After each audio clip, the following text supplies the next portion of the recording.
Lea Edward sat inside Pearl and Son's funeral home, holding a pen while the woman behind the desk pushed a clipboard toward her.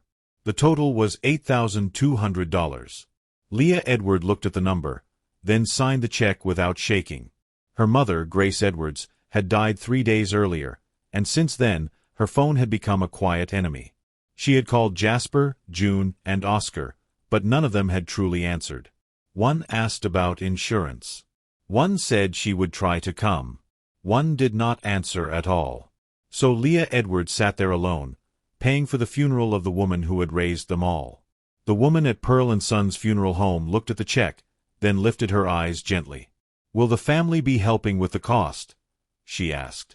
Lea Edward gave a small, tired smile. "No," she said.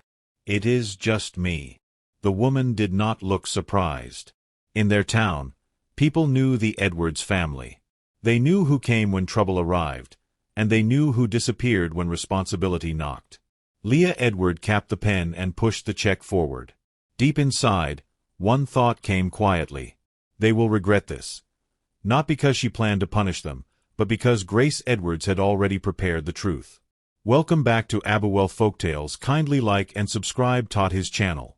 14 months before that check, Grace Edwards sat on her back porch in an old metal rocking chair. The chair squeaked every few seconds, as if it was counting the little strength she had left. A small oxygen tube rested under her nose, and the machine beside her hummed softly. Lea Edward came every evening after work. She brought food, checked medicine, washed plates, and listened when her mother wanted to talk. One Thursday evening, while Lea Edward opened a food container, Grace Edward said, "Baby, I need to speak with Mr. Tristan about my will." Lea Edward paused, then placed a fork beside her mother's plate. "Do you want me to go in with you, Mama?" she asked. Grace Edwards shook her head. "No, child. I can still speak for myself." Mr. Tristan was the family lawyer, a calm man with an office above the hardware store near the town square. The next Tuesday, Lea Edward drove Grace Edwards there and waited outside. When Grace Edwards came out, she had a brown envelope tucked inside her purse. "Let us get lunch," she said. Lea Edward looked at her, hoping for more, but Grace Edwards said nothing else. That was how Grace Edwards handled serious matters. She did not shout, beg, or explain herself to people who should have known better. She made her decisions carefully, like a nurse closing a wound. Lea Edward did not know what was inside the envelope, and she did not ask. She only drove Grace Edwards to lunch and helped her sit down. Her mother talked about soup, weather, and the woman from church who still made weak sweet tea. But Lea Edward could feel something had changed. Grace Edwards looked calm, but her eyes carried the peace of someone who had written down the truth. Jasper was the oldest child of Grace Edwards. He was 38 and lived in Atlanta with his wife, Dean. He worked as a manager at a large hardware store and always spoke like a man who had many responsibilities. But when it came to Grace Edwards, his words were bigger than his actions. One evening, Lea Edward called him after the oxygen bill arrived. Jasper, Mama needs help with this bill, she said. It is $340. Jasper sighed. Things are tight right now, Lea Edward. Dean is pregnant, and we have expenses. So Lea Edward paid it herself. A few weeks later, Grace Edwards needed to see her lung doctor in Murfreesboro. The trip was not far, but it was too much for her to manage alone. Lea Edward called Jasper again. "Can you come this weekend and drive Mama to the doctor?" she asked. Jasper said, "I will try. Just keep me updated." Saturday came, but Jasper did not appear. Lea Edward drove Grace Edwards herself, waited through the appointment, collected the new medicine, and brought her home. That night, Grace Edwards sat quietly in the car and whispered, "Maybe your brother is busy." Lea Edward only held the steering wheel tighter. June was the middle daughter. She lived in Dallas, where she sold houses and posted smiling pictures online. Her pages were full of success quotes, open houses, and beautiful kitchens that did not belong to her. But when Grace Edwards called, June hardly answered. Grace Edwards kept a small notebook beside the phone, the same way she had kept patient records during her nursing years. She wrote the date, time, and whether each child answered. In 14 months, Grace Edwards called June 17 times. June answered only twice. Each time, she said, "Mama, I love you. I will come soon." But soon never came. One Christmas, June promised she would visit Grace Edwards. "I will be there, Mama," she said on the phone. "I just have to finish some work." But Christmas came and went, and June did not come. 3 days later, a fruit basket arrived at the house with a card that read, "Thinking of you, Mom." Grace Edwards looked at the basket and smiled softly, but the smile did not reach her eyes. "That was kind," she said. She never ate the fruit. 2 weeks later, Lea Edward found it brown and spoiled on the counter. To Lea Edward, that basket looked like June's love. Pretty, late, and empty. Oscar was the youngest. He lived in Nashville and worked at a mechanic shop. Grace Edwards worried about him more than anyone, because youngest children often know how to turn worry into forgiveness. Oscar had borrowed $6,000 from Grace Edwards to repair a truck, then sold the truck and never paid her back. He did not argue about the debt. He simply stopped mentioning it. One summer, he visited for a cookout, fixed a leaking bathroom tap, ate 2 plates of food, and left before the dishes were washed. Grace Edwards talked about that tap for weeks, as if one small repair could cover years of silence. The last time Grace Edwards saw Oscar, he came on a warm Saturday afternoon with a toolbox in his hand. "Mama, Lea Edwards said your bathroom tap is leaking," he said. Grace Edwards smiled like he had brought her gold. "Thank you, baby," she whispered. Oscar fixed the tap in less than 30 minutes, then sat at the table and ate 2 full plates of food. Lea Edward washed the pots while Grace Edwards watched him with soft eyes. When Oscar stood to leave, Grace Edwards said, "Come again soon." Oscar nodded. "I will, Mama." But he did not. After Oscar left, Lea Edward went into Grace Edwards's bedroom to get a clean blanket. On the top shelf of the closet, she found an old shoebox filled with school photos, report cards, and faded birthday cards. One card made her pause. It was made from construction paper, with old glitter glue almost falling off. The childish writing said, "Happy birthday, Mama. You are the best. Love, Oscar."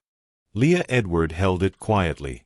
Oscar had borrowed money and vanished for months, but Grace Edwards had kept his little card for more than 20 years. Grace Edwards died on Tuesday morning at 6:14. Lea Edward was not there when it happened. She had left the house the night before after helping her mother into bed, checking the oxygen machine, and placing water beside the lamp. At 6:21, the neighbor, Mrs. Rose, called. Lea Edward "Come quickly," she said, her voice shaking. "Your mama is gone." Lea Edward drove there in less than 10 minutes. She found Grace Edwards lying still in bed, the oxygen machine still humming.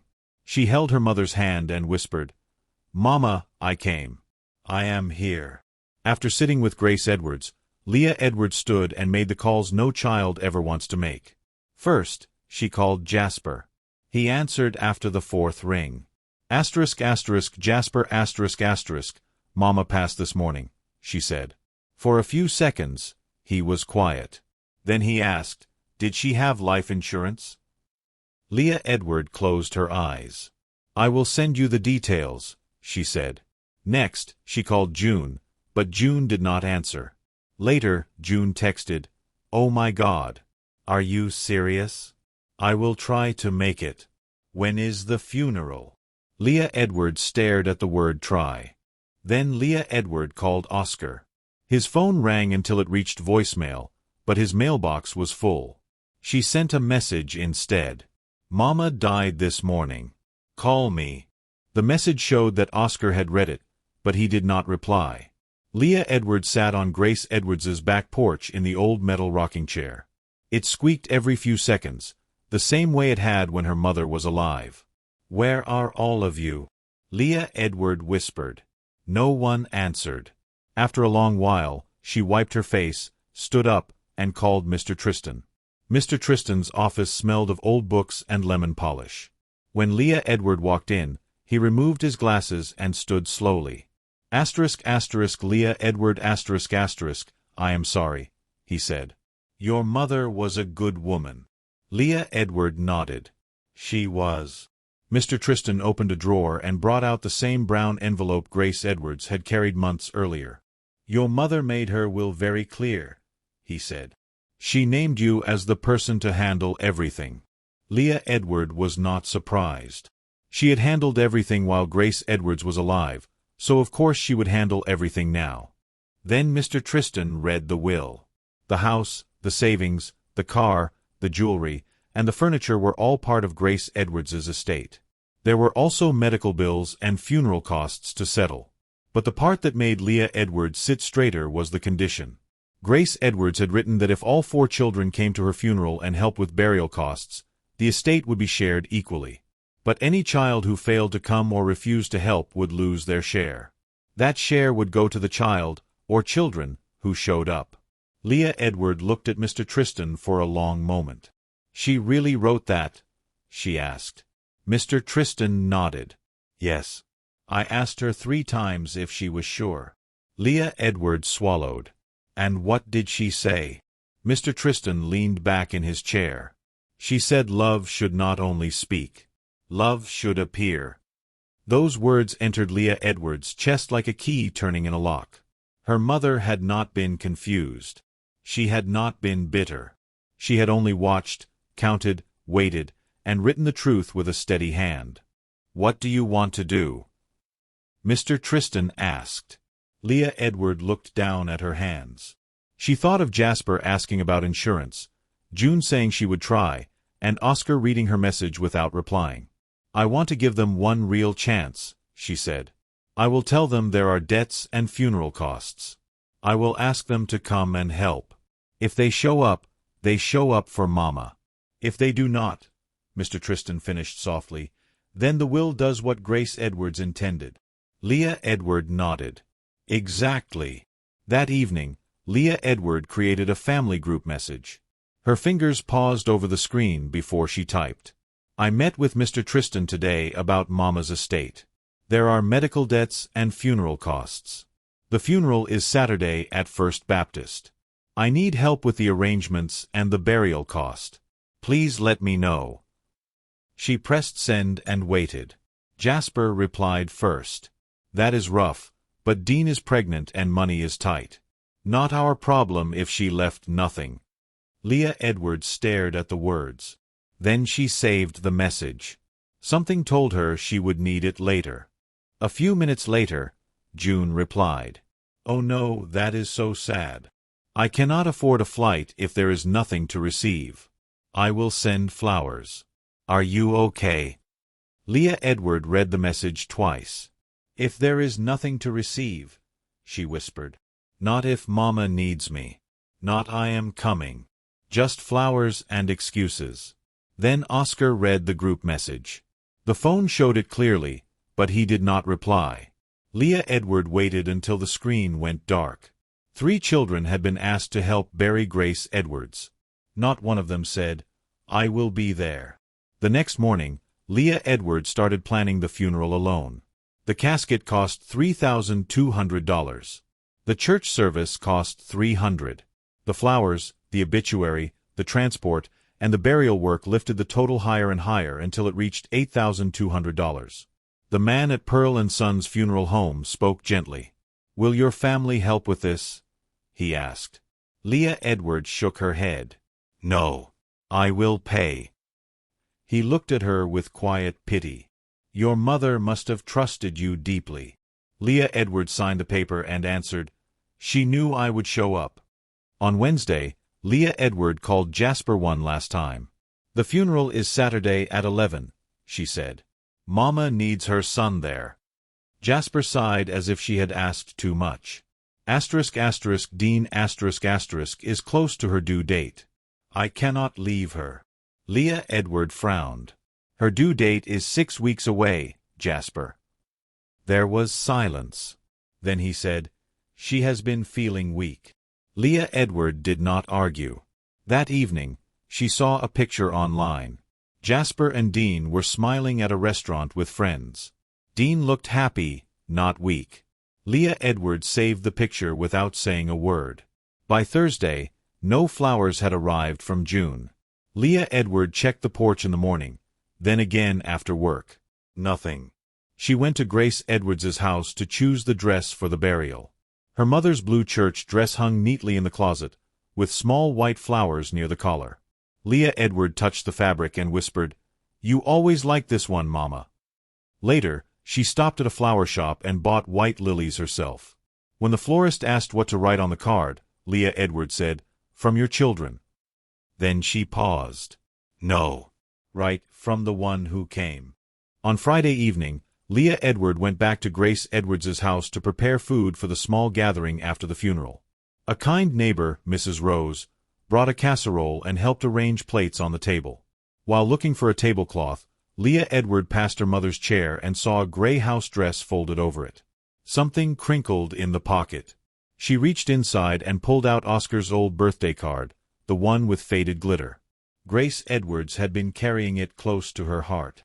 Lea Edward closed her eyes. "He did not come, Mama," she whispered. "But you still loved him." Later that evening, Mrs. Rose sat with Lea Edward on the back porch. The old rocking chair squeaked between them like it was still keeping time for Grace Edwards. For a while, neither woman spoke. Then Mrs. Rose said, "Your mama told me something last fall." Lea Edward turned to her. "What did she say?" Mrs. Rose looked toward the yard and sighed. "She said, when I go, you will know my real family by who shows up." Lea Edward swallowed hard. She knew. Mrs. Rose nodded. "Baby, your mama knew more than she ever said." Saturday morning came with a heavy sky. At First Baptist, they had set up 40 chairs for Grace Edwards's funeral. Lea Edward counted them when she arrived. 40 chairs for a woman who had worked as a nurse, raised 4 children, helped neighbors, and held the hands of sick people for years. But when the service began, only 11 people sat inside. Mrs. Rose was there. Mr. Tristan was there. The pastor was there. A few neighbors and church women came. But Jasper, June, and Oscar were not there. Lea Edward looked at the empty chairs and felt each one like a wound. Before the pastor began, he unfolded a small paper. Grace Edwards asked me to read this at her funeral, he said. The church became silent. He read, "I asked God for good children. He gave me 4. One of them answered." The words stayed in the air like a bell that refused to stop ringing. Lea Edward lowered her head. She already knew her mother had seen everything, but hearing it spoken in front of those empty chairs made the truth heavier. Mrs. Rose wiped her eyes. Mr. Tristan looked down at his shoes. No one needed to explain who the one child was. When it was time for the eulogy, Lea Edward walked to the front with a folded paper in her hand. Her voice shook at first, but she continued. "My mother, Grace Edwards, did not ask for riches," she said. "She asked for time. She asked for phone calls. She asked for someone to sit with her when breathing became hard." She held up the small notebook from beside the phone. She wrote down every call she made. She did not do it to shame anyone. She did it because nurses keep records. And this record says she waited for people who rarely came. After the burial, the few people who came returned to Grace Edwards's house for a small meal. Lea Edward thanked everyone, accepted hugs, and stood in the kitchen like a daughter and a hostess at the same time. By mid-afternoon, only Mrs. Rose remained, washing dishes quietly. Then Lea Edward's phone buzzed. It was Jasper. His message said, "How did it go?" Lea Edward stared at it. No apology. No sorrow. Just 4 careless words after his mother had already been buried. She placed the phone face down on the counter and said, Mrs. Rose I am calling Mr. Tristan. Lea Edward stepped onto the back porch and called Mr. Tristan. When he answered, she did not waste words. "None of them came," she said. Mr. Tristan was quiet for a moment. "I am sorry, Lea Edward." She looked at the blooming tree in the yard and held the phone tighter. "Proceed with the will exactly as Mama wrote it." Mr. Tristan answered softly, "I will begin on Monday." When the call ended, Lea Edward sat in Grace Edwards's rocking chair. It squeaked beneath her. For the first time since her mother died, the silence did not feel empty. It felt like a record being closed. On Monday, Mr. Tristan filed the will. By Friday, certified letters reached Jasper, June, and Oscar. The letters explained the estate, the house, the savings, the car, and everything Grace Edwards had left behind. Suddenly, the same phones that had stayed silent began to ring. Jasper called first. "You told us there was nothing," he snapped. Lea Edward answered calmly, "I told you there were debts and funeral costs." Jasper said, "This is not fair." Lea Edward replied, "Mama asked you to come before you knew about money. You chose not to." He hung up without another word. June called next, crying hard. Lea Edward I did not know there was a house and savings, she said. You should have told us. Lea Edward sat at her kitchen table, looking at Grace Edwards's notebook. I told you Mama was dead, she said. That should have been enough. June went quiet. Then she whispered, I was busy. My life was falling apart. Lea Edward replied, Mama called you 17 times, June. You answered twice. The crying stopped. You counted? June asked. Lea Edward looked at the notebook and said, No, Mama did. That evening, Oscar came to Lea Edward's apartment and knocked softly. When she opened the door, he stood there in his work jacket, looking smaller than usual. I should have come, he said. Lea Edward did not invite him in. Yes, she answered. Oscar looked down. I got the letter, but that is not why I am here. Lea Edward waited. He swallowed and said, I failed Mama. I borrowed from her. I stayed away. I read your message and did not answer. Lea Edward said, She carried your birthday card in her pocket. Oscar's eyes filled with tears.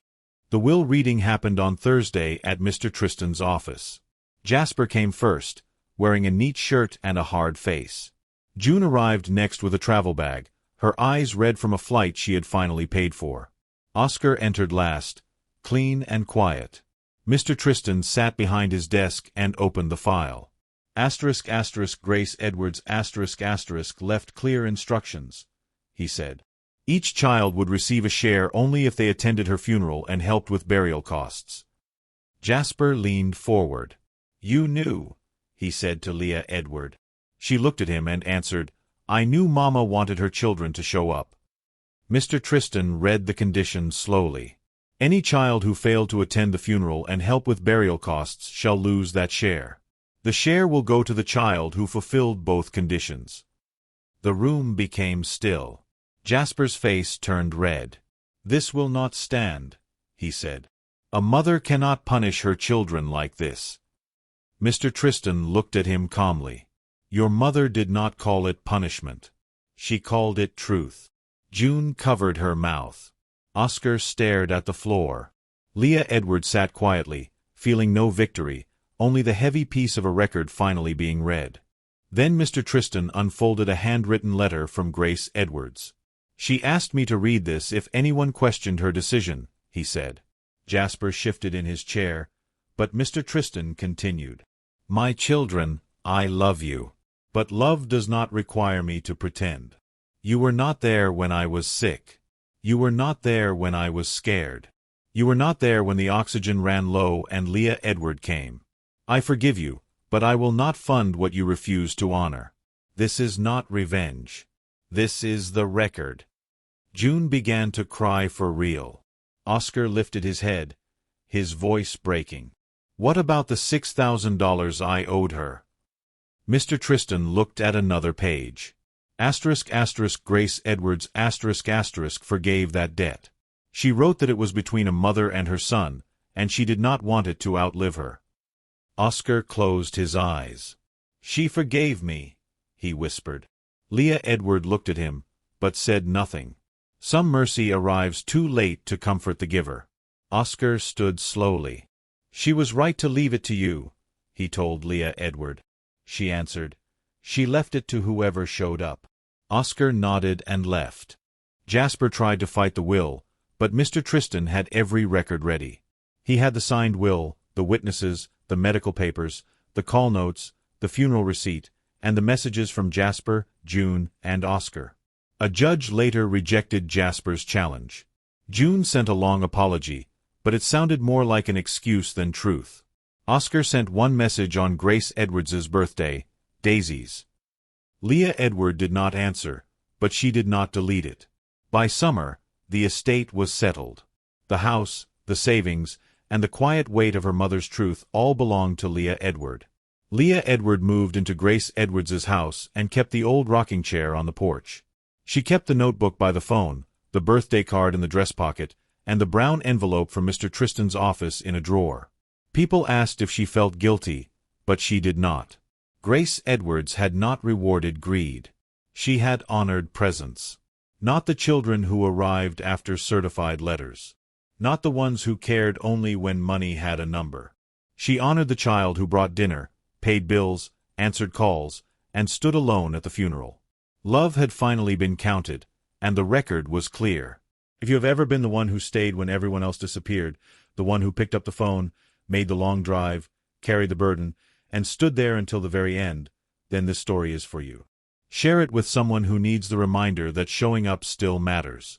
Thank you for listening, share, like and subscribe to Abbywell Folktales, and we will see you in the next story.